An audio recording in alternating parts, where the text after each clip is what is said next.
जी राष्ट्रीय कन्वीनर हैं युवा चेतना के और सोशल वर्कर जी। क्या आपको लगता है जब आप जनता के बीच जाते हैं कि राजनेता जो आते हैं हाथ जोड़े इलेक्शन में, और इस देश में जब तक वन नेशन वन पोल नहीं आता, इलेक्शन हर 20 दिन में आता है किसी ना किसी का कहीं ना कहीं से, वो वादे आपने बहुत बोलिए।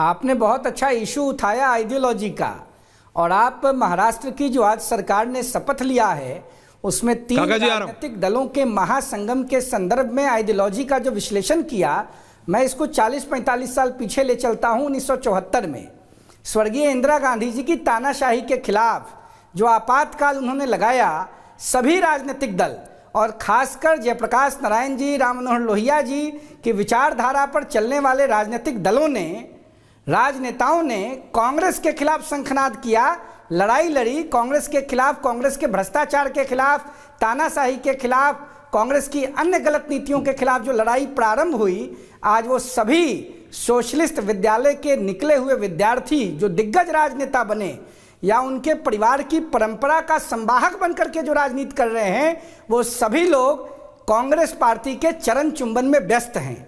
और आज वो लोग आइडियोलॉजी का विश्लेषण कर रहे हैं जिसको जनता ने 14 में रिजेक्ट किया, 19 में रिजेक्ट किया और 24 में भी फाइनली रिजेक्ट कर दिया, और किसी के बात पर जनता ने कोई कॉग्निजेंस नहीं लिया। काका जी सुन रहे हैं ना? मैं आपकी बात को बड़ा ध्यान से सुन रहा था। और इस डिबेट में बैठे सभी वरिष्ठ राजनेताओं को, विभिन्न राजनीतिक दलों के प्रतिनिधियों के भी विवेचना पर विचार कर रहा था। भारतीय जनता पार्टी और शिवसेना की विचारधारा तो माँ और मौसी की तरह है। अगर भारतीय जनता पार्टी और शिवसेना के विचारधारा से संबंधित राजनेता शपथ ले रहे हैं तो फिर लोगों के पेट में दर्द क्यों उठ रहा है? और अजीत पवार जी तो छत्रपति शिवाजी महाराज, संभाजी, अंबेडकर जी, ज्योतिबा फूले की विचारधारा से संबंधित राजनेता हैं। अगर वो देश के प्रधानमंत्री के एक और नेक की विचारधारा से प्रभावित होकर भारत को विश्वगुरु बनाने के लिए अपना योगदान, अंशदान, श्रमदान सुनिश्चित करा रहे हैं, तो लोगों के पेट में दर्द क्यों हो रहा है? पूछ लेते हैं क्यों हो रहा है काका जी, क्यों हो रहा है? आइडियोलॉजी को नमस्कार। पंकज जी कुछ कह रहे हैं। जिन लोगों ने गलत राजनीति को बढ़ाने का काम किया है। ओके, चरण चुंबन कह रहे हैं, 10 सेकंड दीजिए मुझे जरा। नहीं मैं आ रहा हूँ, 1 सेकंड। नहीं 10 सेकंड। अच्छा ओके 10 सेकंड रोहित। मैं एक चीज कहना चाहता हूं कि युवा चेतना संयोजक जो रोहित जी हैं, इनकी बातें सुनकर हमारे जो पंकज जी हैं वो कह रहे हैं इसे ही तो कहते हैं चरण चुंबन। किसे कहते हैं चरण चुंबन? मैं बताता हूं आपको।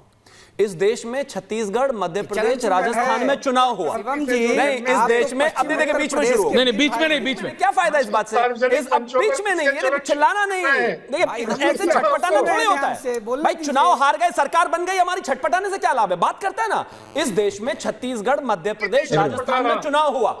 तीनों राज्यों की जनता ने कहा Narendra Modi is the best prime minister, आने वाले समय में भाजपा चुनाव में जीत कर आ रही है, आ गई। हम 2024 में चुनाव में गए, देश की जनता ने कहा आदरणीय प्रधानमंत्री जी फिर से प्रधानमंत्री बनेंगे, आ गए। हम हरियाणा में चुनाव में गए, देश की जनता ने कहा प्रधानमंत्री देश के सबसे बेहतरीन नेता हैं, हरियाणा में फिर से भाजपा आनी चाहिए, आ गई। हम महाराष्ट्र में चुनाव में गए, प्रचंड बहुमत के साथ सरकार में आए, आ गए। लेकिन हिंदुस्तान के, दिल्ली के कांग्रेस के मुख्यालय में बैठकर शर्मा जी कह रहे नहीं वो मोदी जी जरा अच्छे नेता नहीं। काका जी रोहित ओके पॉइंट टेकन। काका जी यस माय फ्रेंड। जी ऐश्वर्य जी, बस फेडर डाउन मत करिए, इतना कभी नहीं करता हूं। बाकी मुझसे हजार थोड़ा बहुत तो डायलॉग मारने दिया करो, आप लोग इतना मार जाते हो। कब करता हूं? हाँ बोलिए, ऐसा मत किया कीजिए। हाँ बोलिए, एवरीवन ऑन है, बोलिए। एक वो शेर है कि वो शेर है कि हर एक बात पे कहता है तू कि तू क्या है, तुम ही कहो कि अंदाजे गुफ्तगू क्या है, और बना है शाह का मुसाही फिरता इतराता, वरना इस शहर में तेरी आबरू क्या है। तो ये हाल है। एक पता न कौन संयोजक को आप बुला लिए, उनको कौन संयोजक? युवा आदमी आपसे बर्दाश्त नहीं हो रहा। और 67 में, अरे सुनिए तो, बोलिए। अरे सुनिए तो, अरे आंकड़े तो सुनिए। जो लोहिया जी 12 अक्टूबर 1967 को ही जिनका देहांत हो गया था, उसको 75 में इमरजेंसी के बाद जेपी के साथ जो आदमी दिखा रहा था, ऐसे मतलब कहां से आप बुला लाते हैं ऐसे लोगों को? मैं तो आपको तो बड़ा विद्वान है और मैं समझता हूं कि आप बहुत ही आपकी जो विचारधारा है और बाल रोहित अपना जस्टिफिकेशन करने दीजिए, रोहित अपने आप जवाब देंगे।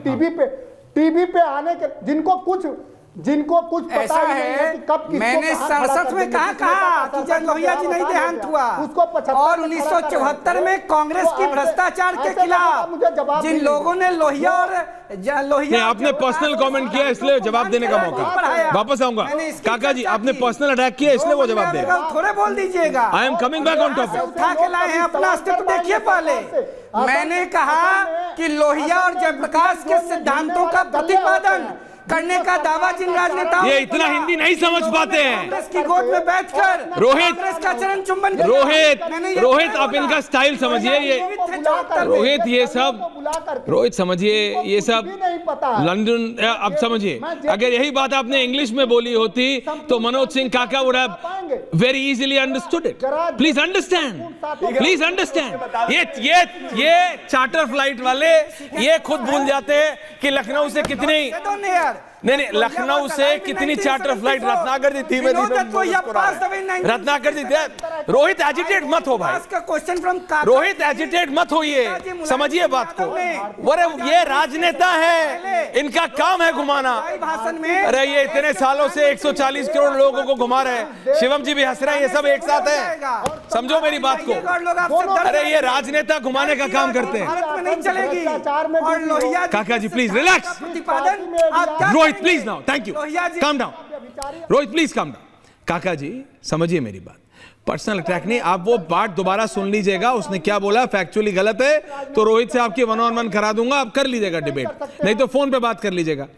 आप बात समझिए, टॉपिक पे है नहीं, आपको ये है वो कहां से कोई किसी युवक बर्दाश्त नहीं होता है। मनोज सिंह काका, इसीलिए समाजवादी पार्टी में दिक्कत हो रही मुझे लग रहा है। हाँ, कांग्रेस के पास चलते हैं। रत्नाकर जी, अरे रोहित प्लीज रिलैक्स, अभी आपका सच में फेडर डाउन है।